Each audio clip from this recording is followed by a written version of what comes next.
What's up, guys? Charlie Nascar here, coming at you. Man, doing research for the video is a pain in the butt. Usually I have like numerous sources I can go to. Every one of them said different things about who could possibly be a free agent. I wish NASCAR would embrace free agency like all the other major sports. Now, I understand we can't do it after the end of the season and let people go switch teams then because it's really short between November to February. They need more time, so I understand why they got to do it early, in the middle of the current season, set up for next season. Makes total sense. But NASCAR should at least do a thing where say, hey, these are all the drivers that could become free agents at the end of the season. Make it easier for the fans to follow around. Because I feel bad. The one thing I feel bad for Eric Jones fans is I've seen a lot of them buy the 77 gear. I mean, I've seen a lot of it. I've seen it on other videos. I've seen it on watching different race things.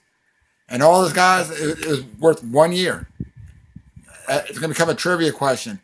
Well, 20 years from now, when Eric Jones probably won a title in a bunch of races, they're going to say, what was Eric Jones' first car number for the first year he was in NASCAR? It'd be 77.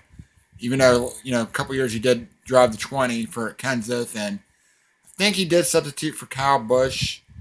I'm not too sure, but I think he did. But anyway, so look, I'm going to do the best I can with this video.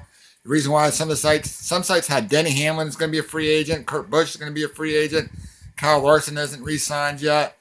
Some weird stuff, so I'm just going to go with the big one. And that is, or the big ones. That is Brad Keselowski, Matt Kenseth, and ultimately what's going to happen with the 88.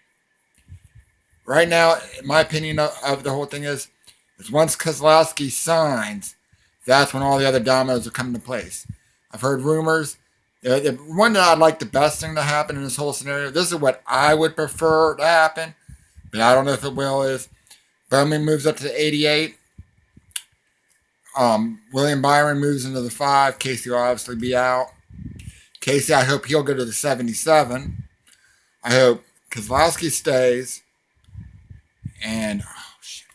I forgot where I wanted to put Kenseth at. Oh, fuck me. Oh, and Kenseth in the 10. Sorry about that, guys. I rehearsed it in my head. I knew what I wanted. That's what I personally think. But there's some other interesting things that could happen. What if Keselowski goes to Hendrick? And I'm just posing a what if. I don't really think this is going to happen. I'm just posing a what if. What if Keselowski goes over to Hendrick, drives either the 88 or the 5, whatever. And then they put Matt Kenseth in the 2 with Joey Logano. And Kenseth and Logano are teammates. That'd be interesting. I mean, I heard that they've mended fences. That'd still be an interesting group of teammates, two guys that used to really hate each other. That'd be something interesting.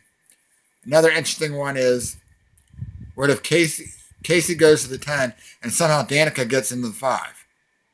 Or Danica goes to the 77. That's another thing. Guys, we don't know if Danica's out or not. That's a really interesting thing in play. I heard response step issues, which should be the nail in the coffin for. But I don't know. I think Stewart-Haas would probably want to get Kenseth in there.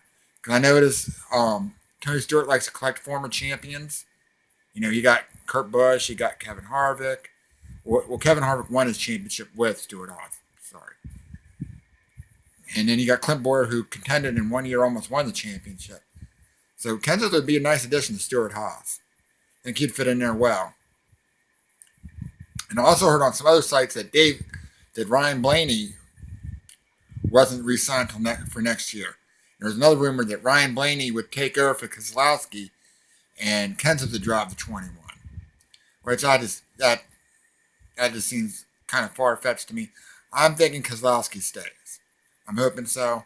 Like I said, what I hope for to happen is I hope Bowman and Byron take over. The 2 spots will be open at Hendrick because even though technically Casey's under contract, I think he's gone. There's sponsorship issues with that car. Byron's a hot name. He'll attract new sponsorship. So I think they'll be good there. So I think that's what they should do. I think Keselowski needs to stay. I think Kenseth needs to go to Stewart-Haas. I think Casey needs to go over and drive the 77 car. And I'm not trying to be mean to Casey. Y'all know how I feel about Toyota. Fuck Toyota. But, Casey needs a shot. Now, another thing that could happen is Bubba Wallace can get a full-time ride. What I'm thinking is going to happen is Richard Petty's either going to go ahead and boot Eric Almirola out because he's apparently a free agent and put Bubba Wallace in the 43 because Bubba's an up-and-comer, man. He needs his chance, and he was doing good in that car.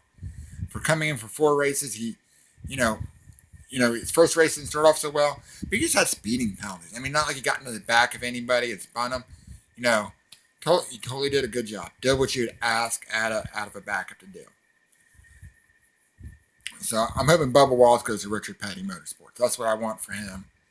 If not, he could go to the 77. I don't want to see him in the Toyota, but at the same time, I want Bubba to get a full-time ride with a good team. And Furniture Row, I mean, those guys are a lot better than Gibbs with their equipment. I mean, Truex Jr. was on another level in Kentucky. Cole Pern might be crew chief of the year. He might be the best car builder this season. Who knows? But anyway, guys, love to hear your opinions on what you think would happen in silly season. There's no wrong answers in this until they all happen. I mean, I just gave you guys what I think is going to happen. I don't know for sure on anything. Like, I did research, and it was very, very aggravating. No site had the same information. So, anyway, guys, have a good evening, and fuck Twitter.